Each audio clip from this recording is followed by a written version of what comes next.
Abans que la societat es posi d'acord voluntàriament en unes eleccions, farà falta veure si els polítics són capaços també de posar-se d'acord. Des de Solidaritat no només han anunciat i han avançat que fan aquesta campanya per conscienciar-nos als ciutadans a partir de la tardor, sinó que també es demana a tots els regidors independentistes de Catalunya que comencin a treballar units, en comú, junts, per anar proposant idees i propostes.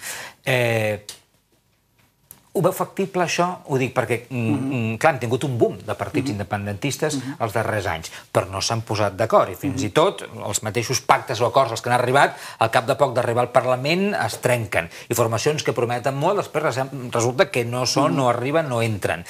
I no s'acaben de posar d'acord, i sembla que hi ha encara com una lluita, un rascamó, per exemple, entre vostè i Esquerra Republicana, que seria important que per aconseguir els seus objectius es posessin d'acord. Ho veu realment fàcil que els partits independentistes, que crec que pel que m'està explicant és important que s'acabin unint algun dia, ho facin? Nosaltres hem fet una proposta estratègica que és la de construir un pol independentista on les diferents organitzacions polítiques, socials i ciutadans treballin amb vocació d'unitat. Què vol dir això? Que hem de començar a articular campanyes, iniciatives, mobilitzacions, assemblea de regidors per la independència que ens permetin agrupar tota l'energia, tota la força que en aquests moments hi ha en el si de l'independentisme, en aquest pol que es pugui identificar. Si això després fa el salt a presentar-se conjuntament en unes eleccions, es decidirà en el propi procés. Només falta que treballin junts, no sé si ho Bé, és que és això, és a dir, és el camí de treball en comú el que ha de portar després a altres escenaris, ja ho veurem si és possible. Solidaritat va néixer amb la vocació de sumar i de construir aquest pol independentista.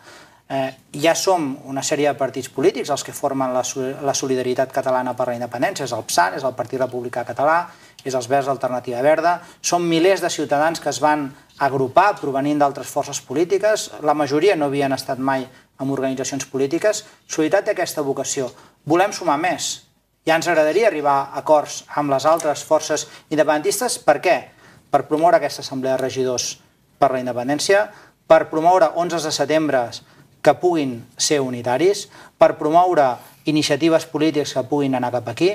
Nosaltres estem convençuts que si aquest pol independentista va unit, va vertebrant-se, pot arribar a ser la força política que sigui una alternativa a l'autonomisme i a l'espanyolisme que avui estan creixent al nostre país i que és contradictori amb el que ens estan dient les enquestes d'opinió i el que es palpa al carrer, que l'independentisme està cada vegada aconseguint més força social. Per tant, aquesta paradoxa, aquesta contradicció l'hem de resoldre i l'hem de resoldre a través d'aquest treball. Doncs a veure com ho fan, perquè mentre vostè em parla d'aquests objectius, Esquerra Republicana, per exemple, que està també com en una crisi després de les darreres eleccions, està parlant una mica de, no sé si de reinventar-se o tornar als orígens. Jo crec i penso que és per tornar a recuperar poder com a partit polític, per tornar a créixer com a formació, com a Esquerra Republicana. En cap moment estan parlant d'objectius o de propostes com la que fan vostès. Per altra banda, tenim regrupament, que no sabem bé com han quedat, i el senyor Joan Laporta, que indiscutiblement, no sé què en pensarà vostè, ha servit en un moment puntual per acumular vots, en el cas de les eleccions al Parlament. A Barcelona no està tan clara la cosa, si ha sumat o ha restat, perquè fins i tot ell havia parlat de la possibilitat d'anar a petar també de presentar-se en les eleccions a Madrid. Com sumarà això? Per exemple, el cas de Joan Laporta suma o resta l'independentisme? Ha decidit el seu camí. El que suma a l'independentisme sempre és el projecte polític. Les persones puntualment poden donar una notorietat a un projecte polític, però al final el que el sosté i el que el fa créixer és les idees, és la fortalesa que tingui. L'independentisme, és veritat que en aquests darrers anys... La personalitat del líder, no? Puntualment, és a dir, és si hi ha una estratègia clara, un projecte clar, identificable, que genera il·lusió, això és el que dona a un projecte polític recorregut. Per tant, sí que puntualment pot ajudar, però al final el que és consistent és el projecte polític. Què ha passat a l'independentisme? L'independentisme el que hi ha hagut és una redefinició de l'estratègia de futur a seguir i en aquest sentit és en el que ens hem de posar d'acord. Quan l'independentisme ha col·laborat, o ha apuntalat, o ha governat dins del marc de l'autonomisme, és a dir, quan ha participat de governs autonomistes, ha perdut perfil, ha desil·lusionat la ciutadania i això ha provocat davallades electorals molt importants. Quan l'independentisme s'ha mantingut ferm amb una posició en la política catalana que diu una cosa tan de sentit comú com, escolti, si volen pactar amb nosaltres, amb els independentistes, anem a fer un govern de transició de l'autonomia actual a l'estat propi. I si no volen això, doncs nosaltres, els independentistes, farem oposició política perquè som una alternativa a l'autonomisme o a l'espanyolisme que governi. Aquesta és la posició que ha generat il·lusió, que genera fermesa, coherència i compromís en el si de l'independentisme. Això és el que nosaltres ara estem posant damunt de la taula. I el que estem dient a les organitzacions polítiques, socials i ciutadania en general. Podem vertebrar un pol independentista amb aquesta estratègia clara, nítidament independentista, que pugui ser una alternativa a l'autonomisme, que avui està pactant amb el Partit Popular, Convergència i Unió i el Partit Popular s'estan posant d'acord, que pugui ser una alternativa a aquest espanyolisme descarat que ve del Partit Popular, que està qüestionant la immersió lingüística, que qüestiona TV3 al País Valencià. Podem fer tot això? És un treball que, evidentment, requerirà moltes converses discretes, parlar molt i fer-ho també amb tranquil·litat. Ara estem en un moment en què es pot abordar aquest debat i nosaltres hem demanat ja reunions a les diferents organitzacions polítiques, socials, independentistes per parlar-ne. Una pregunta, Uriel. Aquest pol espanyolista al que fan referència, al que fa referència a vostè i ho fan des de Solidaritat, ha crescut o ha augmentat de presència i la seva pressió durant els darrers anys, aquests dos últims, els anys del tripartit? O sempre ha estat allà per algun motiu, ha crescut, o sempre ha estat allà però per les relacions que havien, per exemple, amb Convergència i el PSOE, amb Convergència i el PP, estava apagat? És a dir, havia desaparegut d'alguna manera o s'havia afluixat i ara ha crescut, o sempre ha estat allà i ara perquè no havia aquest feeling amb el govern català? Estava repartit, és a dir, fixi's com el Partit Popular ha crescut a moltes ciutats a costa de vot socialista. És a dir, hi havia un PSOE dins del propi PSC i manant aquest PSOE a dins del propi PSC, que s'identifica clarament i s'identifica en posicions espanyolistes, hi havia un Partit Popular. El que estem ara copsant és com s'està acumulant i aglutinant aquesta força espanyolista al voltant del Partit Popular. El Partit Popular està exercint un lideratge clar a dins del pol espanyolista i això li està comportant unes polítiques ja contra la cohesió social a Catalunya, contra la immersió lingüística, contra TV3 al País Valencià. És a dir, estem veient ja una virulència important. Sí, però aquesta virulència, que indiscutiblement ha crescut o ha aparegut en els darrers anys, i no només s'ha generat a Catalunya, s'ha generat també a Madrid, a través de nous mitjans de comunicació, a través de discursos, declaracions de diferents polítics.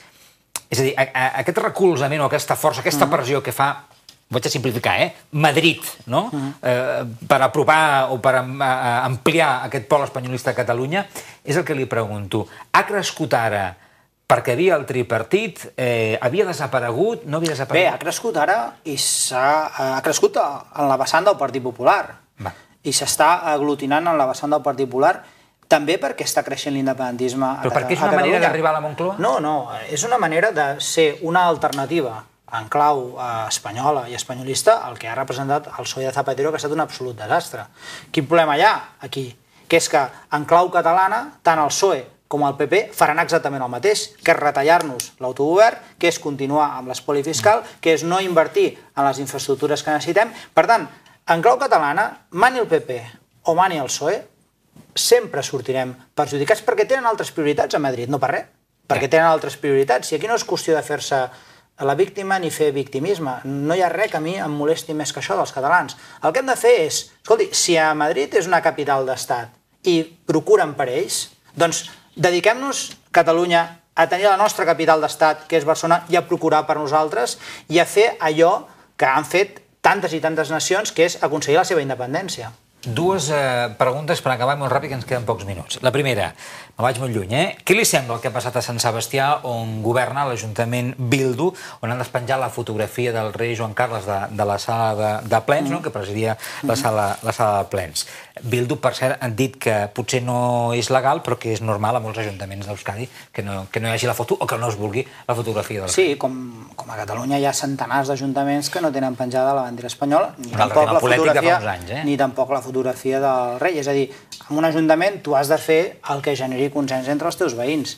I si els veïns no estan d'acord amb una figura d'un cap d'estat vinculat a una monarquia que va imposar el franquisme, recordem-ho que això va ser una imposició del franquisme i que s'ha mantingut en aquesta etapa de Constitució espanyola, doncs si t'han votat i hi ha unes majories socials, tu has de fer allò que, d'acord amb els teus ciutadans, sigui més oportú, de la mateixa manera que la política de símbols. Si voten a opcions independentistes els ciutadans, és normal que es facin aquelles polítiques per les quals t'han votat, i això és raonable, és democràtic, i en tot cas són els ciutadans els que escullen uns regidors i uns alcaldes per fer una sèrie de polítiques, però estic convençut que això és un fet que ara ha passat a Sant Sebastià, que passarà a tots els ajuntaments on els independentistes tinguem majoria, però després es demostrarà com aquests independentistes que estem governant a molts ajuntaments i també al País Basc faran polítiques en favor de la ciutadania i es notarà un canvi en positiu. En 30 segons, han decidit ja, o quan més o menys decidiran si val la pena o no presentar-se en les eleccions espanyoles? Doncs mira, aquest és un debat que ara tenim a Solidaritat Catalana per la Independència, com a organització que encara no ha pogut participar d'algunes de les eleccions, perquè tot just ens vam crear fa un any, i es farà un document estratègic durant aquest estiu.